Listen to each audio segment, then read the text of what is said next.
Well, they did it. It's official. Arsenal are the champions. We had a 5-minute discussion how to start this video because we still can't believe it. Actually, We're shooketh to the core. they did it. I mean, I'm going to read a comment that I think a lot of people maybe agree with about the chances of them actually being able to do it and actually doing it. It was all heart out there. It was passion. I don't know. I'm going to say a lot of weird things, but I am so pumped. But I'm so pumped for them. So pumped for Renée. The Gunners are unassuming queen. I mean, 1-0. Blackstenius had the winning goal. Can't believe it. Yeah, I can't believe it. I mean, I can believe it, but I don't know. I mean, the odds were wild. Yeah. You know, they came back against Real Madrid. They came back from Lyon. And to win this game the way they did, I think I saw a lot of commentary, around the web. This team will forever go down in history for what they did tonight against Barcelona. But that's the video. We're just going to talk about it. I just screen grabbed a bunch of comments. We watched the game, of course. But I guess I'll have Sara. I guess we'll go here. It's going to be all over the place. But I'll have Sara read the headline. Arsenal stunned Barca to win first Champions League title in 18 years. Stina Blackstenius scored the winner as Arsenal stunned European giants Barcelona to win their first Women's Champions League title in 18 years. The Swedish international took one touch before firing the ball past goalkeeper from 10 yards after being played in by a superb pass from fellow substitute Beth Mead. Arsenal had been pitted as underdogs going into the match, with Barcelona having won 3 of the past 4 European titles. The victory reaffirms Arsenal's status as one of Europe's elites, echoing the achievements of those in 2007 when the Gunners enjoyed countless glory days. Yeah, I mean, so that's just the headline. I mean, as it said there, Stina and Beth Mead, who had the assist, they were substitutes. They came on. And it just showed you what a team effort this was. I mean, I think of most people coming out of this game were talking about the defense. Specifically, Leah Williamson had the match of a lifetime. Foxy, Emily Fox, I mean, the whole back line. I saw some other commentary said they weren't going to allow a goal between the back line and DVD. It wasn't going to happen. And I think when Barcelona are expected to win, all the pressure actually is on Barcelona. Mm-hmm. Your Arsenal can go out there and kind of just play the game that they want because they know the pressure is on Barcelona. Because if they go out there and they didn't win, okay, that's what should have happened in a lot of people's eyes. But yeah, we watched the match live. Actually, we couldn't scream as much as we wanted to. A light was being installed on the house, so the guy working. So we couldn't scream as much as we wanted to, but I really wanted to. Yeah, we're trying to catch the kids, but also watch the games. Yeah, so we were pumped. Actually, going into the game, obviously there was an offsides goal in the 22nd minute, I think. I mean, I just felt good. The whole game, you never felt like Arsenal were on the ropes. The way the game was being played, Arsenal was just defending so well. Ball was on Barcelona's side, or I guess I always get confused if it would be Arsenal's side or Barcelona's side. The majority of the time in the first half, maybe even the second half, but Arsenal really had a plan. It just was magic. It was magical. Maybe that's how we should have started a magical season of so many storylines. It was beauty. It was grace. It was not Miss United States, but... Well, 2 United States players, Foxy and Jenna Niswonger, which is funny because they're the 6th and 7th United States players, Americans who have won the Champions League. And obviously Jenna doesn't play much. And I always like, oh yeah, Jenna plays. Yeah, if we saw her and we're like, oh yeah. I mean, the storylines, this season for Arsenal it's going to be some type of movie I see in the future, whether it's like a big blockbuster or like a one for Britain. You know what I mean? Like it's going to be a movie of some type. Yeah. Because there's so many storylines that went to the season. First of all, Jonas starting out the season. I mean, this might not be in order, but Jonas starting out the season lost the locker room, ended up resigning from heavy, heavy pressure from the fans, from, the board seemed to have his back until they didn't when they realized it was a sinking ship with Jonas. Also, Renée taking over for Jonas. And I don't think if Renée was I don't think they would have gone with Renée if the team wasn't spectacular when they needed to be, because I don't think the board really wanted to take a chance on such a young person. You know what I mean? I get the feeling like it was almost like the pressure was from the fans to keep her. You know what I'm saying? They want young players on the field and they want older people on the sidelines. Yeah. It's like, okay, calm down, everybody. Right. Even though she had so much experience, she's already been a head coach and she was with Arsenal for a long time. Also, Chloe Kelly went from being benched by Gareth Taylor at City to being a starter on the Champions League winning team. That alone is crazy. Yeah. And I actually heard that she actually semi-confirmed that she's on loan now, but she semi-confirmed she's going to stay with Arsenal, signed a contract. So we'll hear about that hopefully in the next couple days or in the next couple weeks. Also, Mariona Caldentey. I'll put up a graphic, but she was the Champions League winner in 2001, 2021, 2023, 2024, 2025 with a different team. I mean, her story of leaving Barcelona, doing everything you can with a club, coming over to Arsenal, and, you know, a team effort, but because of her brilliance, help lead the team to a Champions League victory. The way the season started, no one saw that coming in a way to be Champions League winners. You know what I mean? Insane. Talk about a storyline, right? Yeah. And she won, and, you know, obviously those are her friends at Barcelona. She knows them. She loves them.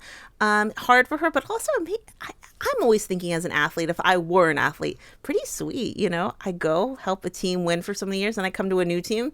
We win. It's me. I'm the magic touch. Now, she's humble. She doesn't think that, but you almost have it in your head. I can't not win, you know.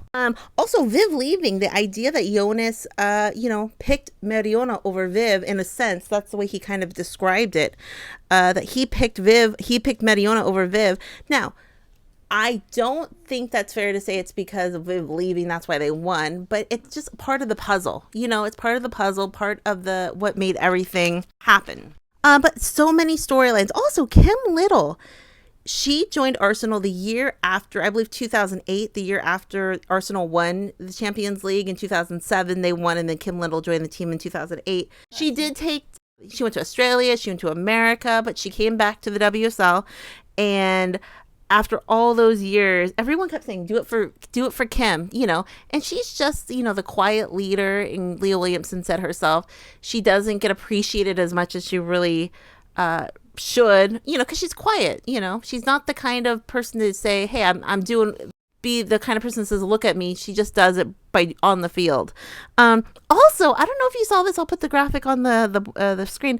Leah Williamson was a mascot in the 2007 championship game for Arsenal when the year they won. She was a mascot. What? How old was she? I don't know. Okay, so that was 18 years ago, and she was young. She was like 7. I'll show a picture. But she was a mascot at that game. Now she's Champions League winner. But they did it. Stina Blackstenius had the game winner. We're going to read a comment, but she is famously offsides a lot. That's just the way she starts her runs too early. I don't know. I think some players just are more prone to go offsides. Just a timing thing, but it was all about the defense. Just crazy. Caitlin Ford, Katie McCabe, everyone. It was such a team effort. The commentators did say Barcelona looked sloppy, didn't have patience, and were not fluid. The commentator said that. So they weren't up for the challenge. And I think maybe they underestimated Arsenal. Maybe they thought, oh, we can beat them. We've beaten Chelsea 8-0 in aggregate. We've beaten everyone. Arsenal, yeah, but we got it. You know what I mean? When Paralluelo came on, Sara was worried. Yeah. I go, oh no, she's going to score. But I saw a commentator say, Arsenal were not going to let Barcelona score. You know, Bonmatí looked good, but I don't know. And I think they were just frustrating Barcelona. I guess we're just going to go through some comments I saw. There's no order to these comments, but I just kind of how I screen capped them. But I'm going to start with this first one. Arsenal's last 3 titles, Stina scored in the final. Will anyone still have the courage to say that she is not a player for the Arsenal? Yeah, I think, you know, it's almost like you have that one game, even if you had some shady looking moments. All those shady looking moments, it doesn't matter. Oh, I like this one. What a game. Stina, I take back every offside comment I made. Well done, team. See, when people are saying, hey, I might have said it, but didn't mean it. And actually, this was one of the first comments I did see, and I really liked, because it said 1% chance, 99% faith, saying it was going to be all heart, faith, a game plan. Actually, going back to people thinking that Arsenal didn't have a chance, they interviewed Viv Miedema. They interviewed her. And when I say they, I'm not quite sure, but I saw this on TikTok or Instagram. And they asked her what she thought the final score was going to be. You know, she's played with Arsenal. Beth's on the team still. And she predicted 3-0 Barcelona. I think it's going to be Payor. First scorer. Payor as well. Final score.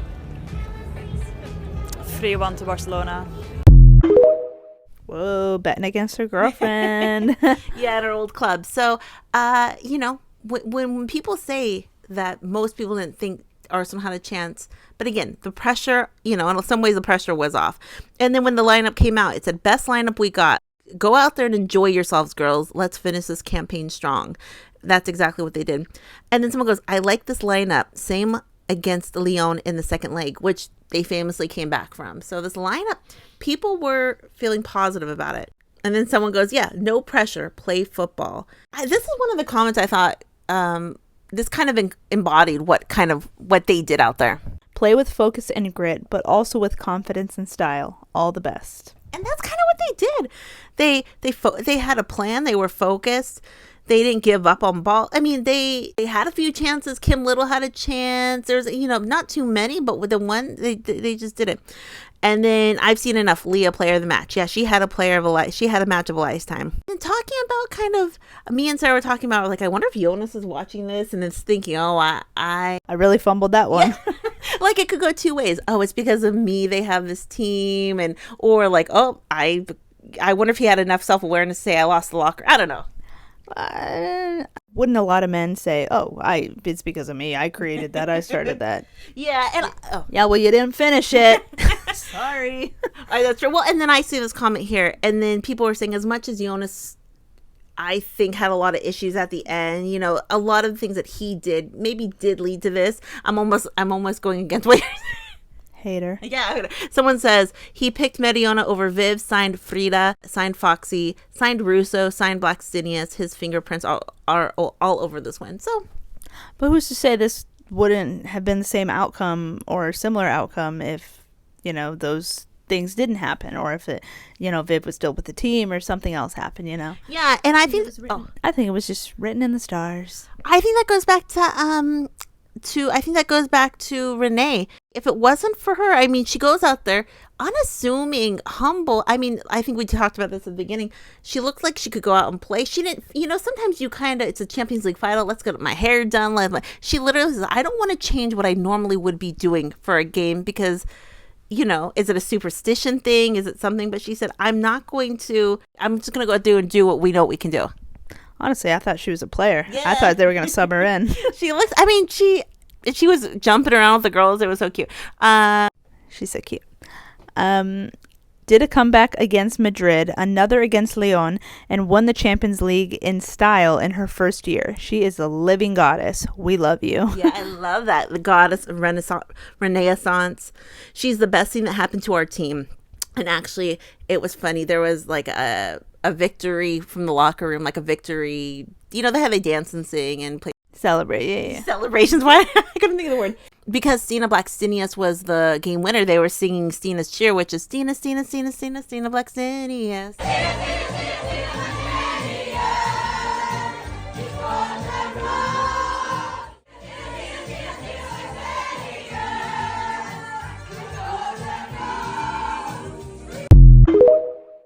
Oh, I like that one. And when she got signed as manager, she said her kiddo, that's their favorite. That's the one chant that they know and that I think he sings and stuff. So maybe that was a precursor. He knew something.